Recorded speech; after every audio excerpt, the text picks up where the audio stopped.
So we are live. We are live. Great. Hello, everyone. And we're so excited and happy to be back with the first episode of, which is like we haven't officially announced it, but the second season of The Future of HR by Jobylon. So this is our live stream series here on LinkedIn. I'm your host, Sophia, and today we have invited the brilliant Sofi Fridland, the head of diversity and inclusion at Just Arrived. And we're going to dive deeper into so many things. But first of all, the importance of implementing evidence-based and data-driven recruitment, which is something we could talk about for a very long time, but how to not let our biases and preconceptions come in between like you and your next great hire. But first, I just wanted to ask you how you are today. How are you feeling?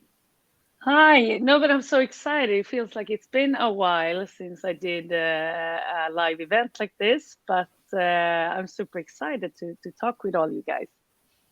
So excited to have you here. How are you? I'm good. I'm leaving to Barcelona. I'm kind of moving to Barcelona tomorrow, so I am enjoying the last bit of the cold. For me, it's cold in Sweden right Oh, now. I'm wow. currently in Stockholm, so That sounds it's like a good timing. it's a good time. I usually say when it's up under 20 degrees, I'm like, it's not for me, unfortunately. Anyways, so before we start, I would love for everyone who's tuning in today to introduce yourself in the chat. And if you, throughout this conversation, have any question that pops up or have any questions for today's guests, feel free to reach out and we'll make sure to answer your question throughout the conversation. So first, I just wanted to give like a little bit of an introduction to the theme of today, or the topic that we're gonna dive into.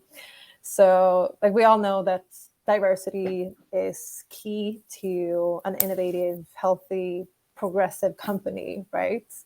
But the big question is, like, we talk a lot about it, but like, how do we actually get there? What steps can we take to actually accomplish that?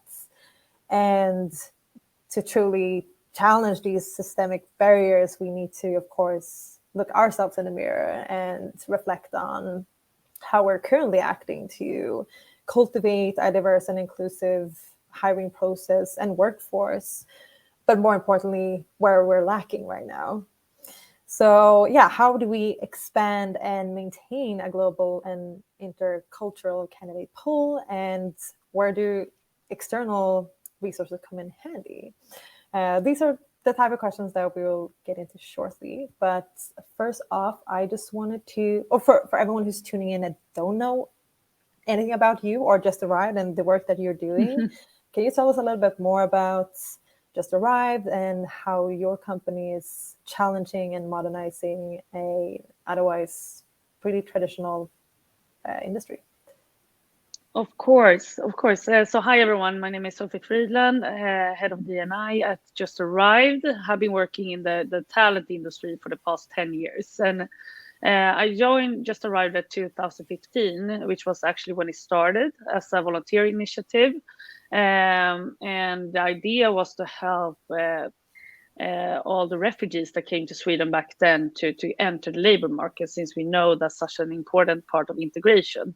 But there's been some changes over time, of course. We Just Arrived and when it first got its first investment. So today we have a candidate pool with 45,000 candidates, I think. Oh, wow. These talent have come to Sweden for all types of reasons. So maybe they come here for a job or for love or for any reason there might be. And we want to be part of helping them to integrate, but also, of course, help companies to become more intercultural in the way they recruit and maintain these talent that they absolutely need. So yeah, today we are a recruiting and staffing agency that focus on that first and second job. Amazing. Yeah, we just like talked about it a little bit before, like how I mean, it's obviously a global, challenge that every single company is facing around the world, no matter what you do and who you are. I just wanted to ask you, so what are the most common mistakes companies make today in their recruitment process that, affects the way they can, diverse? Of course. I mean, I don't know where to start, to be honest. I think there's like, it's tough to like say this is the main issue, but I guess it's a lot of things. But when you talk to like how can we make sure that we at least include everyone that should be included in our process, I think you need to start already from a little bit before the job ad. So when we sit down and we decide on like what talent do we need, to make sure already then that you are including in your way of how you communicate that to the outer world. Because a normal mistake I see that people do, they look at the process in the next steps, but they forget maybe that first step. To make sure they are a bit careful with what they wish for, because that might exclude talent that could be perfect for you. So instead of writing exact what kind of educational degree you want, maybe you can keep that a more open state. Maybe you don't have to use words as fluent in Swedish, for example, or any other language that you might require, but instead explain what type of language skills do you need in order to make your job work. And then, of course, we come into the full recruitment process after that. And I know we will deep dive a bit more into biases to make sure that your organization has a competence-based recruitment process from A to Z, to make sure that we don't let our biases get in the way for including intercultural talent or any type of talent for that matter. That's super interesting, and especially as you pointed out, the fact that we need to think about it even at the very, very first step, even before we're starting the screening process and maybe the official recruiting process. So and also the job ads and your company at large, and like how you're showcasing your brand in social media, for example, that truly matters. And the way you word your job ad and there's so many.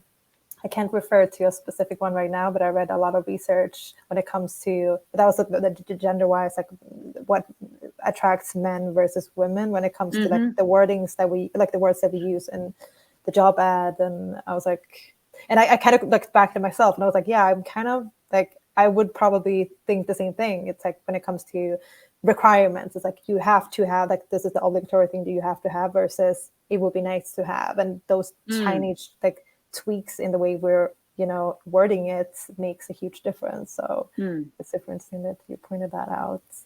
So in terms of like the process that you're working with your clients, I know you're working a lot with an evidence-based like you have an evidence-based recruitment approach. What do companies like expect when they turn to you, and how does the process usually look like? Well, good questions. To be honest, I think a lot of companies get a bit surprised when they start working with us, hearing about the narrow process that we have with candidates. And then I'm also including, I mean, we work, of course, with executives and people with like an extended academical background, but we also have a lot of blue collar positions that doesn't necessarily. A lot of recruitment companies use testing and evidence-based methods in order to hire. So we have decided to of course, we meet with a client, and if they need a specific talent, we always challenge them a little bit, as in what I mentioned, like what do you actually need, what is actual needs and what is wants, or what is maybe not even necessary. And then when we start the recruitment process, we always make sure to not only turn to a network, but to always put it in public places like Arbetsförmedlingen and all those sites where we can make sure that we open it up for anyone out there to apply, since a lot of new talent in Sweden, they don't have a network, so they won't be reach at our network channels. So make sure to put it public. And then as a first step, we use testing. So we use a logical test and personality test as a first step in the interview process. We don't look at your CV at all until maybe the last step before meeting our companies. And I think this also takes away some of the biases, at least. We'll also do a video interview instead of personal interviews as a first step, in order to always make sure that we stay to competence-based questions, and the way we kind of look at them afterwards also make sure that we stay away from our biases as much as possible in the whole process. And then, of course, I mean, for us, since we sometimes hire them ourselves, the candidates, but we very often recruit for our clients, we need to also make sure to educate our clients in order for them to not be biased. Otherwise, I mean, we can present as many candidates as we want, but I think it's important the whole way to also educate and make sure that we pick the right candidate for its skills and assets, and not based on being very alike their manager or any other things we might accidentally fall into. Yeah, and that sounds like a difficult, because it's like the human brain is wired to, like, we have biases, it's a part of our nature. So, and I think our ability to remain objective is way worse than we think. It's easy to like, yeah, but I think I'm, aware of, but it's so in a subconscious mind. So it's things that we don't even realize ourselves. So that's why it's so interesting that you use like testing and stuff. Exactly, and I think we talked a little bit about that, you and me, Sophia, before this live call. That I think that's important to understand, that biases is so natural, and it's so natural that it comes all the way from once upon a time when we lived at the savannah. We survived because we were a bit skeptical to people that were different, and our brains haven't unfortunately developed, even though the world have become way more global, and with less and less borders. And this is important to start with, because if you can understand this is natural, it's more easy to take care of these biases and understand them in order to overcome them, instead of just saying it's wrong. So that's normally where we start, and then understand also this means that you can confuse competence with actual skill sets. You actually think that someone that looks and act more like yourself is more competent, and this is of course super dangerous when it comes to recruitment.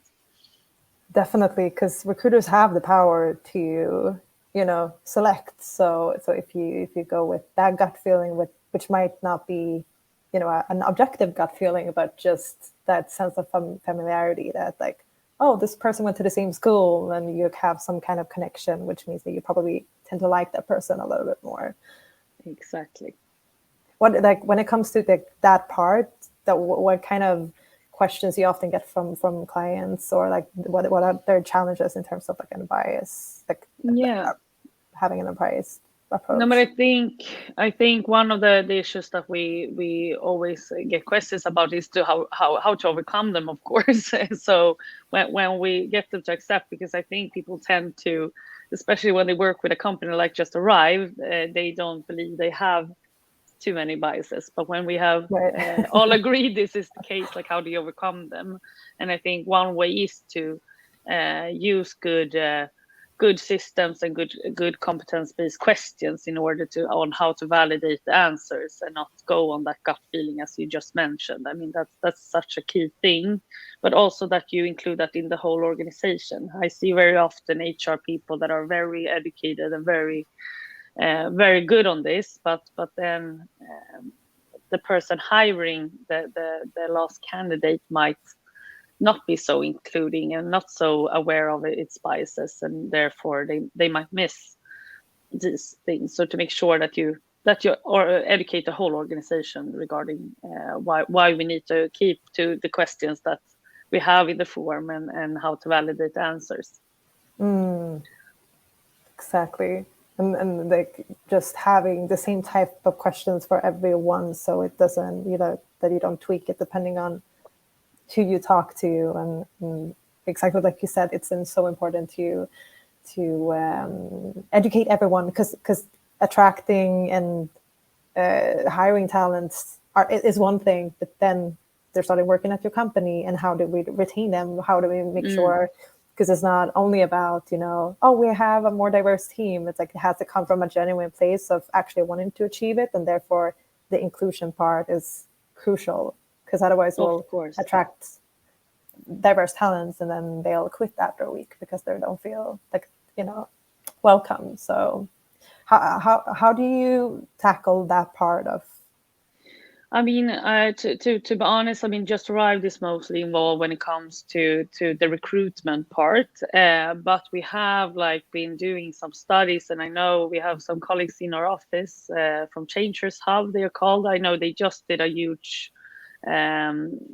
research on this, where they saw that people, also second generation immigrants, that they always feel like they need to perform better than all their other colleagues, just because they might have an international name or an international background, and therefore they also tend to not want to stay in organizations, because I mean, just one thing to get them into the organization, but if they are always overlooked when it comes to promotions and what they have actually performed, of course that's also going to affect in order how you keep them and how you keep your colleagues motivated and happy. So I think this is such an important thing to also overlook, not only your recruitment process, but also what happens next. Definitely. Do you think companies, do you think that they're lacking the skill set or the mindset when it comes to attracting talents? Do you think it's more of a mindset problem, or it's just like we want to, but we don't know how?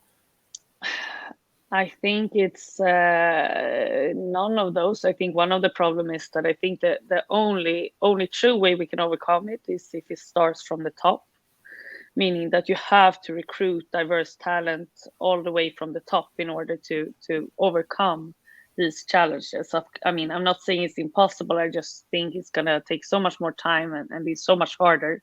And this is something we at Just Arrived look into now, because I mean, we work with so many companies in Sweden today, and we help them to recruit on different levels, but way too less in the top of the organization.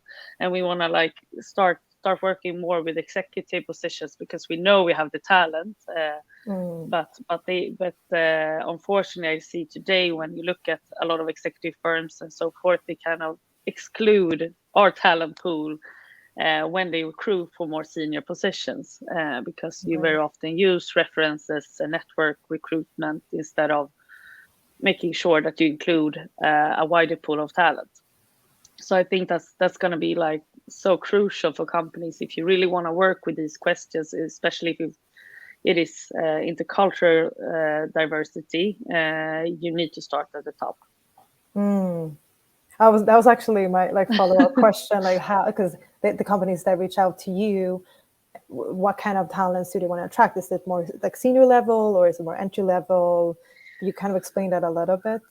Yeah, I mean, I think today, if you look at the companies we look at today, we are more, we have more volume when it comes to lower down in organization, if you could say like that, or more low entry positions. But on the other hand, we have so many showcases where we have succeeded to hire everything from CEOs to very high up managers. So if I can wish for people out there maybe listening in, is to also have companies like Just Arrived or other international networks in top of mind also when you recruit for higher up positions, because I mean, we have such an amazing talent base in Sweden that might not be in your own network, so make sure to include them.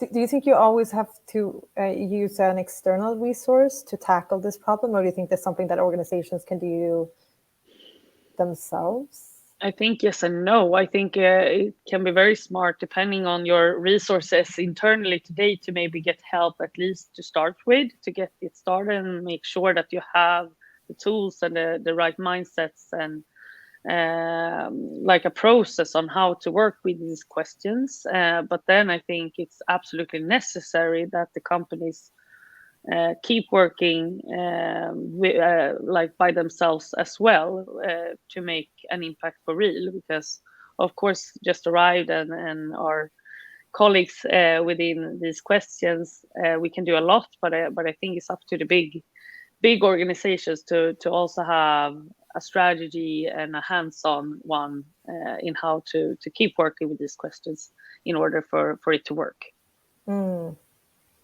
Exactly. Yeah, it's such a it's like, also like the more you dive deeper into it, it's like the bigger it gets.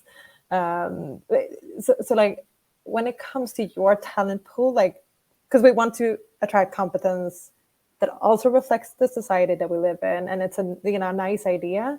We're not there yet. Like we're not even far, like, or we're not even close to accomplishing that. But how do you at Just Arrived work to find these like intercultural talents? Good question, and to be honest, we have had the luxury that we've been working with this question for so many years now that too many talents seems to find us. And now I think our main goal is to find more companies that also want to attract these talents. But I think a good way that we always do whenever we have a job position, no matter what kind of position it is, or no matter if we might need to post it anonymously if the company doesn't want to like showcase their name. And we always make sure to post it at, for example, Arbetsförmedlingen and all those sites that are public, because I mean then we make sure to attract talent that just came here, since that's a typical institution that you get in contact with, but unfortunately maybe don't get the help that you need from. So to Right. post it in public channels, I think is a good way to start. And then we have been really good at always informing and including like important information. Like for example, now the past year with Ukraine, it's been a bit messy on like how the rules work when you come to Sweden. How are you allowed to work? What do you need to do in order to be able to work? And we've been very informative and educational when it comes to those questions. So then people tend to find us through our social channels as well, because we do so. Yeah, and I guess when it comes to network in general, it's like the bigger you have, the more people you have that knows people that can reach out to other people. So it's like the word is spreading as well. And as you mentioned, Of course, word of mouth always. Exactly, it's a powerful thing. Definitely. And just don't make sure that you don't always only trust that, because I think that's the thing with being included, that you need to reach the wider pool and not only the ones that might heard about you. yeah, definitely. I was actually thinking about that because I was in a Facebook group of like jobs within communication or jobs within, and I was like, these are the kind of, I kind of did it just for fun to see if they had that ad up on their website, which they didn't. And I was like, there's really, I'm not going to be just confirming what you already said, but I was like, it really is, being at the right place, knowing the right people. And if you don't have those förutsättningar, I don't actually know what that word is in English. No, but if you don't have the network either, like, yeah. Exactly. Yeah.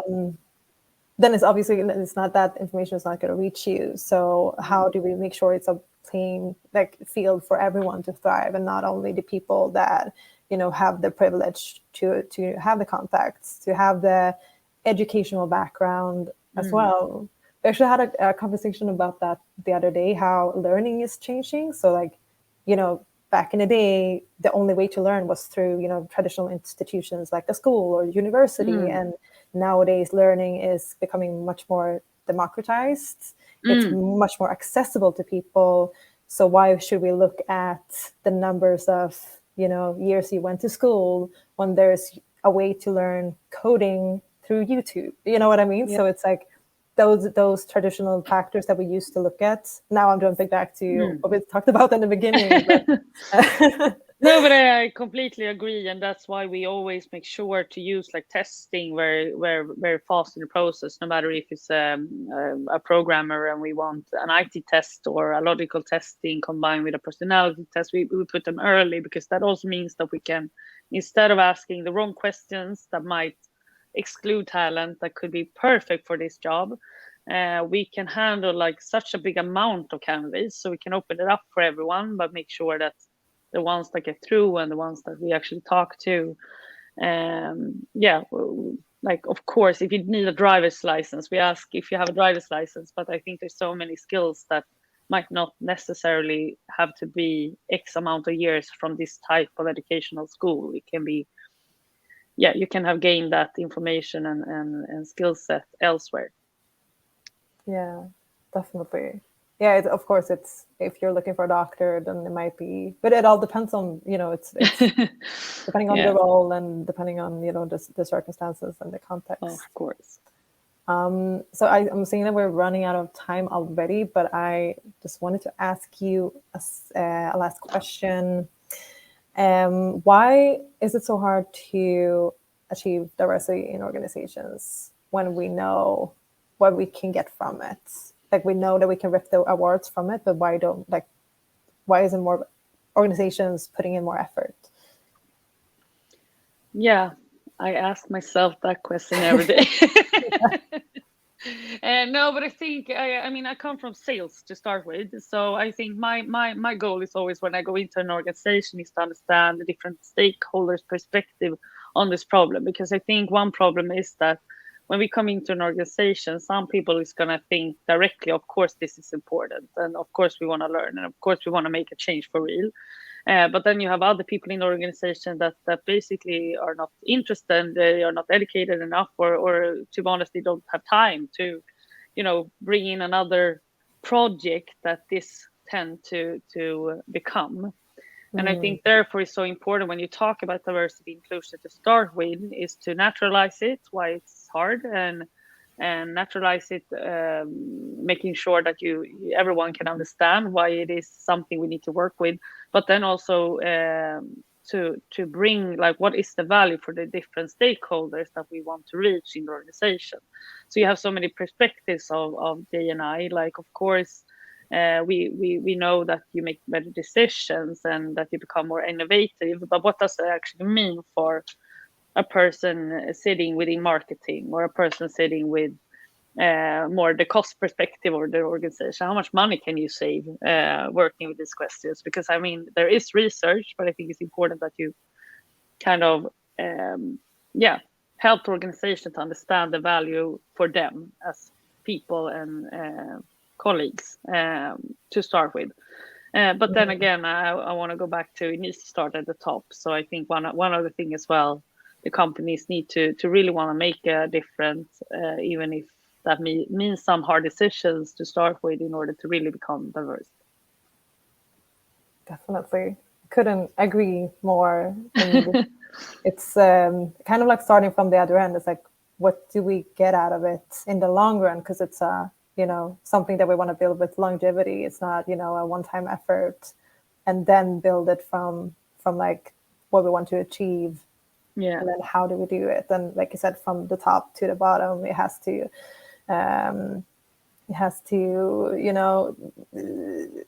affect the entire organization, not just like a part that is very aware and educated when it comes to how to attract and how to retain diverse talents, but that everyone has that mindset, because that's how we create the culture as well. So, agree.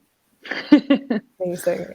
I could talk about this for a lot longer. It's such an interesting topic. There's a lot of subtopics included, like just talking about the recruitment and like how do we actually attract. That's something you could nerd yourself into for hours and hours as well. But it was super, super interesting to hear your insight. Thank you for your insights and your knowledge and the work that you do, which is absolutely incredible.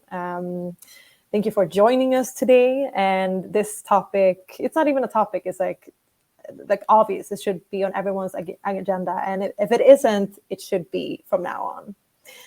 I say So what you thank you so much. said. You had an IT strategy before. Now IT is part of everything, and I hope diversity and inclusion should be the same. That it should be included in all parts. And thank you so much for inviting me.